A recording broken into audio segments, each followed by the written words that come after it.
Welcome to another episode of Around the Girdle Earth. This is the podcast where Dartmouth stories come to life. I'm your host, Giovanni Jerez, class of '03. And on each episode, we sit down with members of the Dartmouth alumni community to explore the moments, the mentors, and the memories that shaped them from the green all the way to the great unknown. So whether you graduated last year or decades ago, these conversations offer a window into the journeys we have taken and the common threads that connect us all.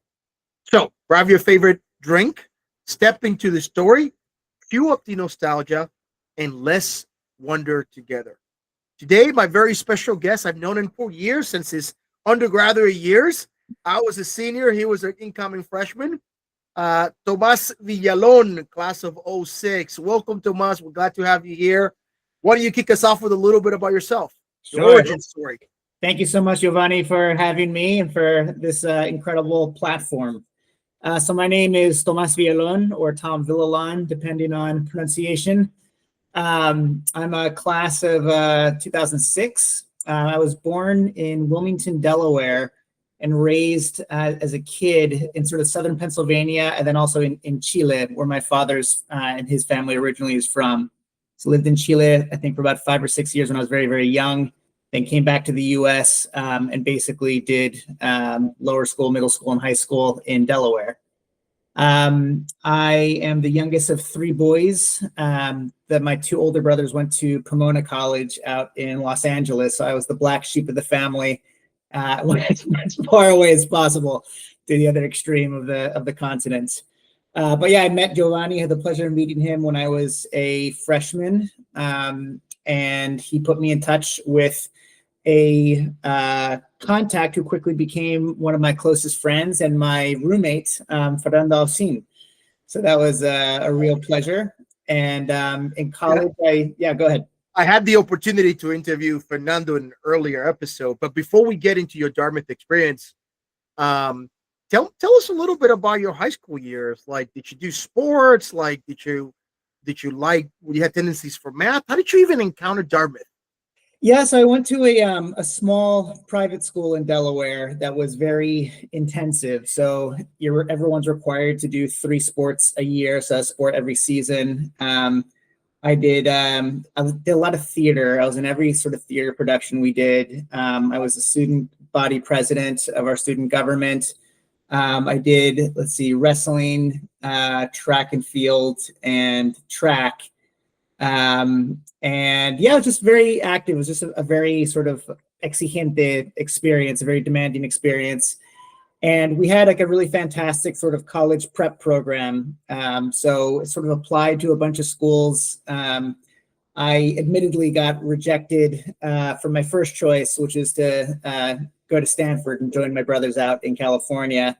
I then was waitlisted at Harvard. And then Dartmouth just came through with a very impressive sort of financial package that was a little bit too good to turn away. So I didn't really know anything about Dartmouth. No one that I knew had been there, never really been to New Hampshire. I don't recall as a kid, but started to learn more about it when I was considering it as an option, and just kind of fell in love with the idea of the school that was sort of out in the wilderness a little bit. One of the other things I did growing up, along with my brothers, is that we're a really big kind of wilderness family. So we all did wilderness leadership schools. So we're all graduates of what's called NOLS, the National Outdoor Leadership School. So I did a mountaineering expedition in the Alaskan range in Alaska. I did a month expedition sea kayaking in Prince William Sound. Did a month hiking in Wyoming in the Wind River Range growing up. So we always sort of had an outdoor bent. And so the more I kind of researched Dartmouth and saw how beautiful Hanover was, it just sort of made perfect sense. So I reached out to another Dartmouth alum. He was a guy from my high school who was a year above me, and went up to the sort of admitted students weekend, hung out with him a little bit, played my first game of beer pong, and thought this was a pretty fun place. So decided to pull the trigger. Nice. So I know your dad is from Chile, but was a full immersion that you will go into Chile and live there and and that's how you picked up on your Spanish? Yeah, so we were all born in the US, and then after I was born, we moved back down to Chile. My dad was working at the time for JP Morgan, and his job, he was, it sounds much more impressive than I think it actually was. He was the head of Latin America's commercial branch for JP Morgan. And so his job was basically to go and shut down, from what I understand, all of their commercial activities, because there were just really bad loans being made to people that didn't have serious collateral. So he had, I think for him, it must have been a very unpleasant experience, but for us, it was great. So that was, sort of full immersion. And my mom is from Pennsylvania, sort of New York, Pennsylvania. It's a big Irish Catholic family. So we were always raised speaking English. And even when we were in Chile, we were in international schools and we only spoke English at home. So I kind of sort of picked up the ear for Spanish, but I actually didn't really start learning Spanish with any seriousness until basically actually Dartmouth. It was my summer of my freshman year. I sort of had this sudden urge to kind of revisit my roots. And so I got a ticket that summer to go down to live with my grandmother in Chile, in a town called La Serena, which is in the La Cuarta Región, just north of Santiago. And it just got sort of a bunch of odd and end jobs, working at a supermarket. I worked as a manual laborer in a copper mine, and just sort of got to get to know family and picked up the language a little bit more. And then, when I met Fernando, who you introduced me to, we started living together, picking up a little bit more Spanish. And from there, just kind of had a little bit of a base that I could sort of build up. Yeah. No, it was when I met you and Fernando, my mission was simple. It's like I gotta help these freshmen speed up on their knowledge of all things Dartmouth, so they could optimize their 4 years of Dartmouth. So how did you optimize your 4 years of Dartmouth? What did you major in? What were some of the hobbies? What were the things that stood out for you? Yeah, so I had a very in hindsight, a very meaningful and very enriching experience. So I probably wouldn't have known that at the time. So I was very late to declare a major. I think I declared my major at the last minute possible, but I was supposed to be a music major, and I did the FSB at the Royal College of Music in London. That was the spring of 2004. And then at the same time, for the language requirement, I decided to take Chinese, and I was like, it's okay. I found it really interesting. I wasn't a particularly strong student, and I actually was thinking about transferring out of Dartmouth after my freshman year. And a music teacher at the Royal College, his name was Tim Walker. At the end of our tutelage, he's asking me what my plan was, and it's like, I actually don't know. Thinking about maybe applying to a conservatory and doing music full time, because that was really my passion, or putting in applications to other universities. And he gave me this advice that was really life changing, which was, he's like, look, I can kind of sense from you, and I've seen this with a lot of students that are raised in two different cultures and languages. You have this sense that you can kind of become a chameleon and fit in everywhere. And so, but you never really excel anywhere. He's like, if you really want to do something, he's like, you could probably get into a decent conservatory and be a musician. But if you wanted to really transform your music, it requires you to really discover what your voice is as an individual. And the best way that I can suggest that you do that is get a one-way ticket to a place where no one in your family bloodline has ever stepped foot.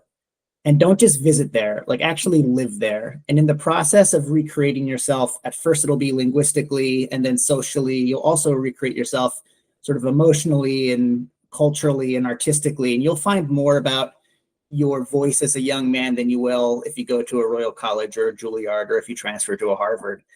So I thought that was just such cool advice, that at the last minute, instead of coming back to Dartmouth, I decided to do the language exchange with Dartmouth in Beijing. And so I went right from London, a quick layover back home, and then straight on to Beijing, and then fell in love with learning Chinese so much that I stayed for another 2 terms. So I spent basically about a year overseas, mostly in China, but a little bit, one quarter in London, and just became obsessed with learning Chinese. I mean, I loved the idea. And this is back when there were, so I was in Beijing for the FSP through the school. And then I spent half a year teaching English in a city called Xiamen in the Fujian province, and really fell in love with it. So I quickly got a ticket back, doubled up on courses, was able to, graduate on time. And then from there, got a one-way ticket and went back to China, where I spent about another half decade or so, and then moved back to the US after that. Yeah, I recall you and Nick Ray were the only two Latinos that were like learning Mandarin, and I'm like, wow, Spanish and English is not enough. You guys are learning one of the hardest for sure languages. And not only there, but then you were fully immersed there from a cultural perspective. So you really took that advice to heart.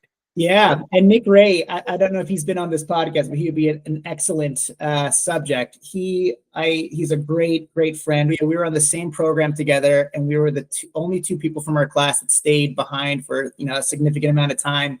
And he actually worked for a fairly major Chinese newspaper, and he was my contact for my very first article that I published in Chinese in mainland China, was because of Nick Ray. So you never know where these Dartmouth connections will lead. Yeah, for sure. I always said that I learned how to be Cuban outside of Cuba, right? Coming to the US.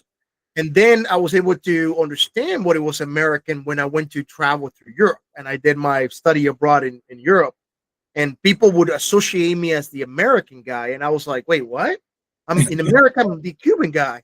But here I'm the American guy? What's up with that? And then they will see me dance salsa, be like, oh, we see the Cuban too. But it's always incredible. I really love what you said, the advice that you received, because you're right. You truly don't understand your voice and your sense of self until you first begin to understand how people perceive you, right? And then that becomes informative. It doesn't necessarily become definitive, right? Informative, but not definitive, because I could be like, all right, I'm being perceived this way. Well, I don't like that. I can modify that. Or I'm being perceived this way. I can amplify that, right? And then somewhere in there, I'm like, oh, people don't see this part, right? My grandfather would always say this: every human being has three voices. The one they carry in their mouth and they share with everybody. The one they carry in their chests and they only share with family and loved ones. And one that only God knows about. Yeah. Right? And I always found that to be true. I'm sure you have similar reflections. Yeah, no, I think that's spot on. And I think that's one of the strengths of a place like Dartmouth, like, because it is sort of not in a major metropolitan city, there's a sense of not solitude, but some kind of internal quiet that's there that really does distill that inner voice. And I think allows people also to explore things that maybe they had no idea they were interested in. So, I mean, if you had asked me as an incoming freshman just graduating high school if I had any interest whatsoever, or if I was going to spend a decade of my life, in mainland China and South Korea, I would have laughed at you. I would have had no idea. But I think the experiences that I had after Dartmouth were only made possible because of a place like Dartmouth that kind of allowed for that sort of solitude of spirit. I think to that point, I do believe Dartmouth, Hanover has a unique dichotomy, because I never felt bored at Dartmouth, right? Even though we're in the middle of the woods, I always felt like I had too many options, right? Like whether it's a great event at the Hop Center, film class, playing ultimate frisbee, fencing, hiking. I mean, I always felt like there was something to do and there was too many options. Yeah.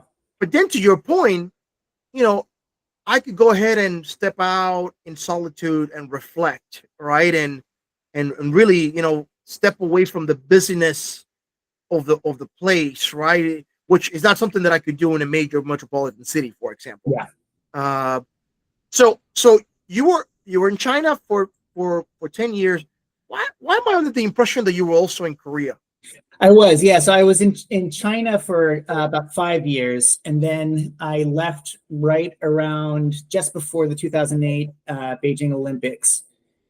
Moved to Seattle, stayed there with some friends that were doing some of the startup entrepreneur things, and then went to law school in Hawaii. And then after law school in Hawaii, I got a one-way ticket to South Korea. And I stayed in Korea for about 5 years. That's where I started my my legal career. And then from there, I got hired by a big white shoe firm out in New York. Then I was in New York for about 3 years, sort of during COVID, and now transitioned to a sort of a specialist international disputes firm here in DC. Does that mean that you learned Korean as well? I did, yeah. It's not as refined, not as so. I used to be when I was. Let me take a step back. So when I was in China, I served as a translator and interpreter between Mandarin Chinese and Spanish, Mandarin and English, and like just like that. I've never did Spanish to English. And then I've done a couple of fast forward when I became a lawyer. I focus on a field that's essentially international commercial disputes.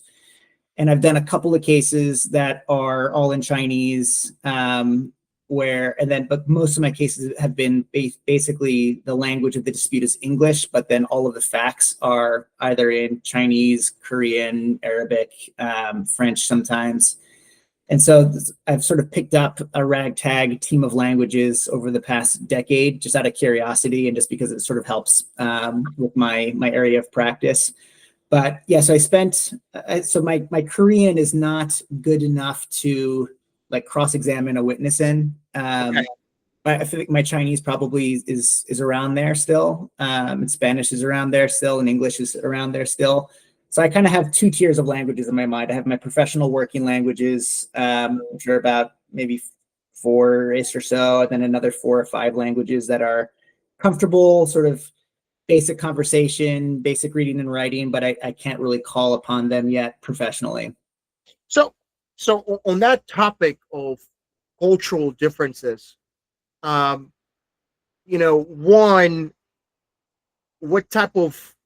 how will you perceive from a cultural perspective on campus, right? As, for example, as compared to the other Latinos on campus. And then I wonder if you could also touch on like how you perceive from a cultural perspective while living in China as a Latino/American guy. Yeah, it's a good question. I mean, I feel like I've never really fit in a particular cultural niche. I mean, growing up mostly in Delaware, I'm just Tom from Delaware. But then all my friends in Delaware, it's like, oh, it's Tomas from Chile. Then when I'm in Santiago, it's like, oh, it's Tom from Delaware. And so, it's like you're always the thing that you are not. But I think what that's done is that it's allowed me to have a little bit of, it allowed me to be raised with a little bit of sort of cultural flexibility. So I never really felt uncomfortably threatened in a certain area. Like I saw every area of cultural friction as really kind of a hidden opportunity. And so that's what when I chose to learn another language, Chinese was very intimidating. And I think that's what allowed me to really see the fun of the challenge and really dive in. And Nick Ray also has this exact same spirit too. I think there's a lot of people that maybe would be really interested in learning a language and learning of a culture that's so wildly different, but they're a little bit intimidated by it. But I think people that are raised in sort of a quasi bicultural environment, I think they have a little bit more resilience, where they're a little bit less squeamish about taking a big jump headfirst into a completely different area. So I feel like Dartmouth really did a fantastic job with that. And also just like the sophomore summer system is just so great for language learners because it almost forces you to take another term off after you do a foreign exchange somewhere. And just having that extra 3 months, 4 months to really solidify the language base, I think is so important. When I got to Asia, I was really surprised that Chinese really, I mean, it's a very different language and a very different culture in some ways, but it's actually not too dissimilar to English. Like the grammar is essentially 1 for 1, the exact same. Like if you said, I want to drink this bottle of beer in Chinese, it's word for word the exact same. When I moved to Korea, I made the mistake thinking, oh, like Chinese must be the most foreign language, or Korean must be a lot easier. And Korean was without a doubt, I would say Korean and Arabic are the two most just insanely difficult languages that are, it's not just learning a different way to say the same thing, it's fundamentally learning a completely different way, a completely different vantage point from which to view the world and yourself. And so one example I'll give you is like, so in Spanish and in Chinese, if you wanted to say, this is good, like this is delicious, you know, there's probably 2 or 3 different ways you could say it in English and in Spanish and in Chinese. And the denotation is the same and the connotation is basically the same.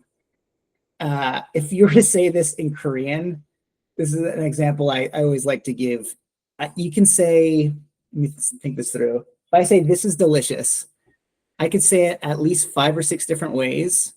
And the denotation, like if you were to translate it on an official document, is the exact same, but the underlying internal meaning is wildly different. So if I say "이거 맛있어요," it means this is delicious, and the fact of its deliciousness is neutral. If I said "이거 맛있거든요," it means this is delicious, and the fact of its deliciousness is known to me, but maybe unknown to you, the speaker, and therefore maybe controversial. If I say "이거 맛있잖아요," it means this is delicious, and the fact of its deliciousness is equally known to both you, the listener, and me, the speaker. If I said "이거 맛있는 것 같아요," it means this is something that has a semblance of one that is delicious.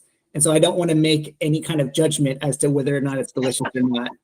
And it goes on and on and on. And so one thing I learned in Korea is that like, it's such a labyrinthine social hierarchy that you never, like out of respect, you never say exactly what you mean. Like you have to find an artful way of posting, of sort of framing everything.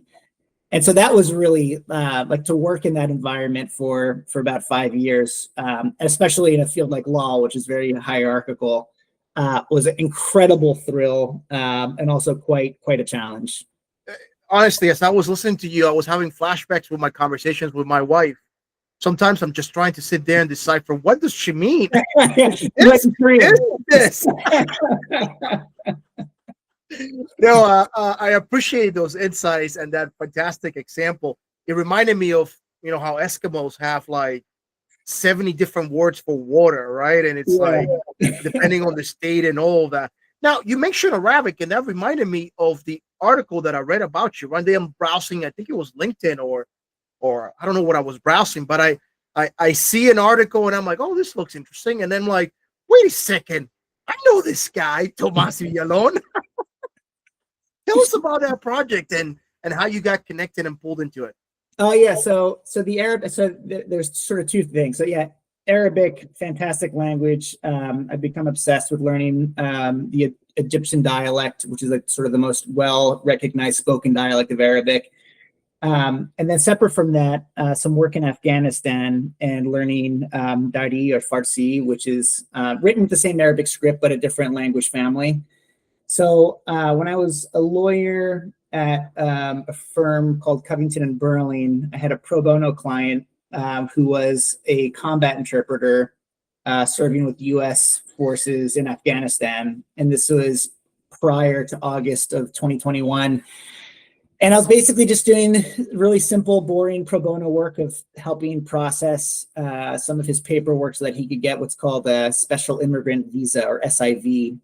And it's a special category of visa that are opened for basically combat interpreters from Iraq and Afghanistan. And fast forward through 2021, sort of in the late spring, early summer, he reached out and said, you know, I think the Taliban are gonna, I think the US are gonna withdraw, and I think the Taliban are gonna take over Kabul. And even though I'm safe with, he and his wife and his 3 kids were in Germany already at the time, he said all of his adult siblings and their kids, who are also outspoken supporters of the US and NATO missions, that they would be executed because, you know, once the Talibs came and the US withdrew, that was going to be it. And so I didn't really know what to do. I had no, you know, expertise in this area, so I just kind of raised it up with the partners. They didn't really know what to do. And sure enough, come August 2021, you know, we saw those horrific images of people hanging on to planes as the last air warship, left Afghanistan. And I just couldn't not do something. And so I reached out to the partners at my firm, and Eric Holder, the former U.S. Attorney General, is a partner at the firm, and I tried to see if there's anything that we could do because these are technically firm clients. And long story short, I was very politely told, like, look, you're an arbitration lawyer, you're not Jason Bourne, and we're not Jason Bourne. There's nothing we can do. So I basically just took a couple of months and just decided to do it all as sort of a passion project on the side, and worked to get 11 out of 14 of these, my former clients' extended family out of harm's way. And then from there, it kind of spiraled into something else, and decided to quit. And my time at Covington was basically going to be up for many reasons too. So it was a good reason to quit, and decided, if there's probably a window of maybe about a year or two where there's just going to be a massive number of U.S. allies that would be executed, and maybe I could do something. So I decided to quit the job, and then co-founded an organization called RAWN, stands for Rescue Afghan Women Now, and started doing some sort of intensive .He classes and a little bit of practical classes. And the aim of this organization is to safeguard the lives of the most vulnerable Afghan female military members who were left behind after the withdrawal. So we focus on a group called the FTPs, which stands for the Female Tactical Platoons. And the FTPs were the only all-female special forces unit in the former Afghan military that were trained by and deployed alongside U.S. Tier 1 and Tier 2 special forces units. And about half of the FTPs made it out during the withdrawal, and about slightly more than half were left behind. And these are largely considered to be the most vulnerable populations in Afghanistan because, for many reasons. One, they're women. Two, they're Hazara, which is a Shia minority group. And three, they were, directly fighting the Taliban. And now that the Taliban are back in power, they figured out who they were. So we got in touch with every remaining member of the FTPs, other very vulnerable members of the ANA, including female pilots, some female policemen. And we basically just sort of tried to safe house them, and then contacted members of the U.S. government in different facets, and we got Priority 1 refugee admissions packets initiated for all of them. We were able to get about 50 of them safely to U.S. soil before this new administration that's basically left everyone high and dry. And now we're just trying to focus on our last 5 remaining families, all of whom are directly known by name to the Taliban, some of whom were directly targeted by the head of Taliban intelligence, Abdul Haq Wasik. So we have a tentative pathway for them, not to the U.S., but to another third-party country that we can't say too much about. But we basically liaise with Special Force units veterans that still have networks in the area and try to keep them safe. And right now, the whole area is just deteriorating so rapidly. Wow. So sort of heavy news, but, I had no idea that. So this was back in, I started that, after August of 2021, and here we are in October 2025 and still at it. So very grateful for everyone that, our team has been able to save. Very saddened for all of those that we can't, and just trying to, in a very realistic and sober way, set expectations. And so we're just trying to get these last 5 families out who have just been through absolute hell since August of 2021. So trying to juggle that with, my day job, doing international commercial disputes, which is very exhausting as well. So just trying to do the great juggling act. Yeah. I was going to say balance, but I'm like, balance implies 50-50. And I don't remember any point in my life where I was 50-50. Yeah. Sometimes I was just like all work, then I had to take a break and be all family, or then I had to take a break and do something else. Yeah. It was never 50-50, like that popular balancing act phrase that every people use. But thanks for sharing this story. Very commendable. And it reminded me that, um, I don't know when I learned this, but it was early in my college years. I was always striving to change the world, and then I realized, you know what? I don't think I have the power to change the world, but I have the power to change someone's world, Mm. right? And that's why I took my mentorship with you and Fernando and Nick so serious. Is like, how do I Totally. influence your world, right? To amplify what it is you do. And it sounds like you took a very similar approach when Yeah. it came to your skill set. Yeah, there's a great line in the Jewish Talmud. It's also in the Quran. I think it's the fifth surah. It says basically, "He who saves a life is as if he saved all mankind. He who kills a life is as if he slayed all humankind." And I think it's exactly to your point. Is sometimes if you can just change one person's life in some way, I think, don't fully understand. We actually change the entire cosmos, and so I kind of keep that in the back of my mind when the work gets, a little bit dark and overwhelming. It's like, look, you're not trying to save all humanity, just save one kid, just save one mother, to save one family. If you can do that, you can save everything. 100%. And obviously, you're doing all of this while also getting married and raising a family. Tell us Yeah. about that. Yeah, so my wife and I, so she's also a lawyer. We both went to University of Hawaii Law School. We never overlapped, but we did the same moot court team, which is basically, for those who don't know, moot court. It's the closest that lawyers get to like playing sports, basically. And so it's just when you're a law student, you get to dress up and play lawyer for these competitions where you're arguing sometimes real, sometimes fake legal cases, but typically in front of real practitioners. And so I did, and there's all sorts of different types of law and different types of subject matter. So I did international environmental law, which I was really passionate about. And it's a big global competition, and I got very, very lucky. And I ended up getting sort of first place for the US, and then got first place individually globally. And then when I graduated law school and I moved to Korea, the professor who was in charge of sort of being the coach of the team, when my wife joined the team, they had their first regional rounds in Asia. And so it was actually in Seoul. And so he said, there's a young alum from University of Hawaii who did really well in this competition a couple of years ago. So I'm going to see if I can ask him to come and sort of help work with the team and coach you guys and give you some advice. And you can try to, present your arguments in front of him, and he'll ask you hard questions and, just kind of help them out. So he reached out to me and said, like, Tom, the team's going to be coming through Korea. I know you're really busy as a first year junior associate. Is there any way that you can, meet the team, maybe go through their arguments with them, blah, blah, blah.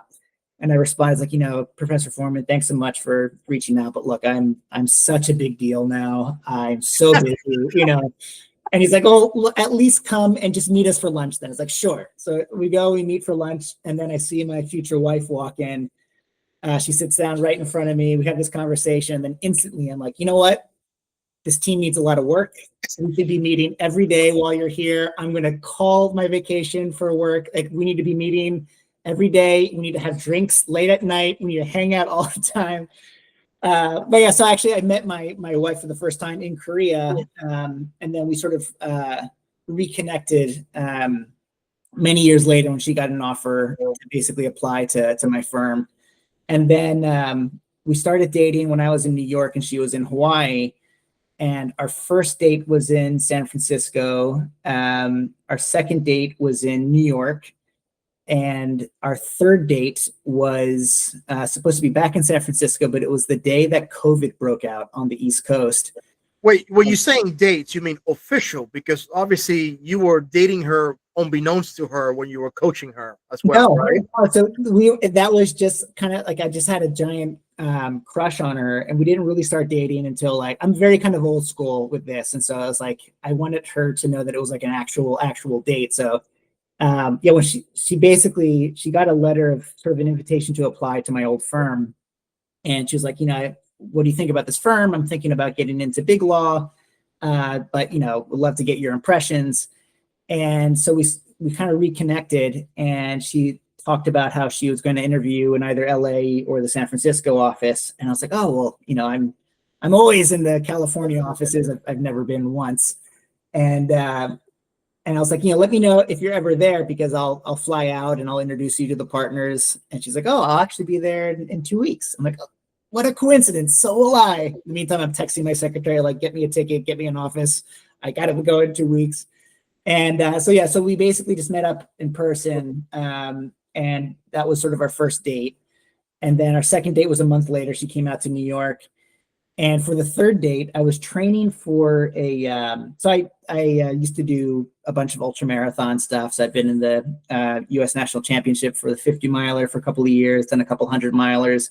So I was training for a 50 miler that was going to be back in San Francisco, sort of in the Bay Area. And COVID broke out. And I remember Friday, it must have been March like 13th or 15th or something. My managing partner at Covington pulled me into the office with all the other associates and said, look, come Monday, you're going to get instructions that's going to give you the option, if you want to take it, to work from home. So we're going to test out this whole working from home thing. It's up to you. I'm still going to come in the office. Many partners are going to still come into the office. But just if you do want to work from home, just take your terminal home this weekend, take any confidential documents you need, and just make sure that everything works from home. And so I raised my hand and I was like, when you say work from home, do you mean like where we're legally domiciled or anywhere where there's a connection? And she's like, why are you asking me this, Tomas? I said, no reason. And on my way back from her office to my office, I had my phone and the Hawaiian Air app. I remember I bought a one-way ticket that left from JFK to Honolulu, I think like 9.5 hours later.